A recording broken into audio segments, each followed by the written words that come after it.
చివరగా ఒక్క మాట ముగించే ముందు ఆయన జగ్గన్న జర నిలబడా, జగ్గారెడ్డి గారు జర నిలబడమని జర గిట్ల ముందలికిరా. ఈయన మీ నాయకుడే కదా, నాకైతే ఫ్రెండు, నీకైతే నాయకుడేనా. నాకు 30 ఏళ్ళ నుంచి దోస్తిన. ఈయన అప్పుడప్పుడు నేను నిలబడను, నేను అది కాదు, నేను ఇది కాదు అని ఏదేదో మాట్లాడుతున్నాడు. ఈయన నిలబడండి. నేను కానీ మా మహేష్ గౌడ్ కానీ మా ఉత్తమన్న కానీ నిర్ణయించాం. జగ్గారెడ్డి కూడా నిర్ణయించలేడు. జగ్గారెడ్డి నిలబడాలన్నా వద్దా, నిలబడితే యాడ నిలబడాలనో రాహుల్ గాంధీ డిసైడ్ చేస్తాడు.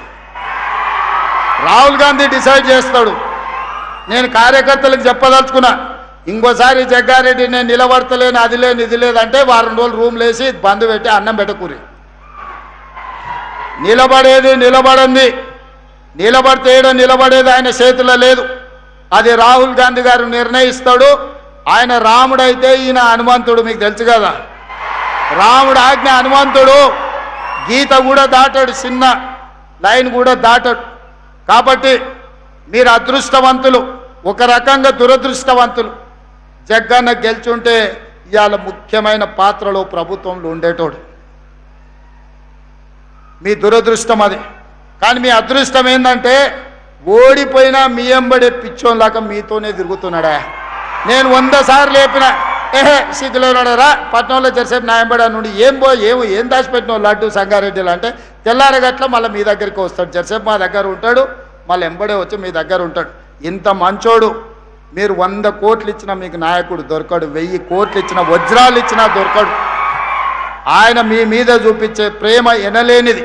ఇట్లాంటి నాయకులు ప్రజా జీవితంలో ఉండాలి. నేను జగ్గన్నను సంతోషపెట్టడానికో టీవీలో స్క్రోలింగ్కో చెప్తలేను. నేను మనసు నిండా నమ్మింది చెప్తున్నా. ప్రజలకు ఏదైనా కుటుంబాన్ని కూడా వదిలేసుకొని, పిల్లల ఇల్లు వాకిలి పెళ్ళి అన్నీ వదిలేసి ప్రజల కోసం తిరిగే నాయకుడికి ఒకవేళ మార్కులు వేస్తే తెలంగాణ రాష్ట్రంలో నెంబర్ 1 జగ్గారెడ్డి వస్తారు. నాకంటే కూడా నేను నా కుటుంబం, మా అన్నదమ్ముళ్ళు, మా ఫ్యామిలీని చూసుకుంటూనే రాజకీయం చేస్తా. ఈయన అన్ని వదిలేసి మీకోసమే చేస్తుండు. జగ్గన్న మిమ్మల్ని కాపాడుకున్నాడు కాదు, జగ్గన్నను కాపాడుకున్న బాధ్యత మీది. ఆ బరువు మీ మీద పెట్టి నేను వెళ్తున్నా. మీరందరూ మాట ఇస్తారు కదా జగ్గన్నను కాపాడుకునేటందుకు.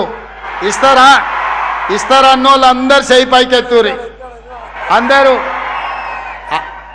అక్కకిచ్చేది అక్కకిస్తాం, అన్నకిచ్చేది అన్నకిస్తాం. ఈ పొత్తుల పంచాయతీ ఏం లేదు. అక్కకి చైర్పర్సన్ ఇచ్చినాం, రేపు భవిష్యత్తులో సంగారెడ్డి అక్కకిస్తే జగ్గారెడ్డికి ఇంకోటి ఇవ్వచ్చు రాహుల్ గాంధీ. ఏమిస్తాడో నాకు తెలియదు.